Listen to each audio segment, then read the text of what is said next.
এক্ষেত্রে আমরা সহিহ বুখারীর একটি হাদিসকে উল্লেখ করতে পারি, যেখানে আল্লাহ রাসূল সাল্লাল্লাহু আলাইহি ওয়াসাল্লাম ইরশাদ করেছেন, ইযা রাআ আহাদুকুম রুইয়া ইউহিব্বুহা, তোমাদের কেউ যদি কোনো স্বপ্ন দেখে যে স্বপ্নটা সে পছন্দ করে, মানে স্বপ্নটা দেখে he feels good or she feels good, তার ভালো লাগছে, তাহলে বুঝতে হবে ফা ইন্নামা হিয়া মিনাল্লাহ, এই স্বপ্নটা আল্লাহর পক্ষ থেকে, এটা সাধারণ স্বপ্ন নয়, এটা খুবই অর্থবহ স্বপ্ন।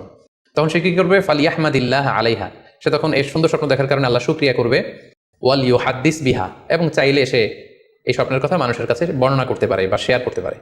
তাহলে সহিহ বুখারীর এই হাদিসের ভাষ্য অনুযায়ী আমরা যেটা বুঝলাম, আমরা যদি ভালো কোনো স্বপ্ন দেখি তাহলে তিনটি কাজ করা যেতে পারে। প্রথমত আল্লাহর প্রশংসা করা, যেহেতু আমি ভালো একটি স্বপ্ন দেখেছি, আল্লাহ শুকরিয়া বা প্রশংসা আমরা করতে পারি। দ্বিতীয়ত চাইলে সুসংবাদ হিসেবে এই স্বপ্নটা আমি কারোর সাথে শেয়ার করতে পারি। আর 3 নাম্বার হচ্ছে এমন ব্যক্তিকে আমি শেয়ার করব যে আমাকে ভালোবাসে বা যে আমার শুভাকাঙ্ক্ষী, তা না হলে আমি হিংসার শিকার হতে পারি। কারণ আন-নি'মাতু মাহসুদা, যে কোনো ধরনের নেয়ামতি, আপনি যদি আল্লাহর কোনো বিশেষ মার্সি, ব্লেসিংস বা নেয়ামত পেয়ে ধন্য হন, এটা সবার ভালো নাও লাগতে পারে, এটা সবার অন্তরে সহ্য নাও হতে পারে, ফলে আপনি হিংসার শিকার হতে পারেন। সো ভালো স্বপ্ন দেখলে আপনি চাইলে কারোর কাছে শেয়ার করতে পারেন, সেক্ষেত্রে সে যদি আপনার শুভাকাঙ্ক্ষী হয় বা আপনাকে পছন্দ করে, আপনাকে ভালোবাসে, এরকম কাছের কারোর সাথে আপনি শেয়ার করতে পারেন।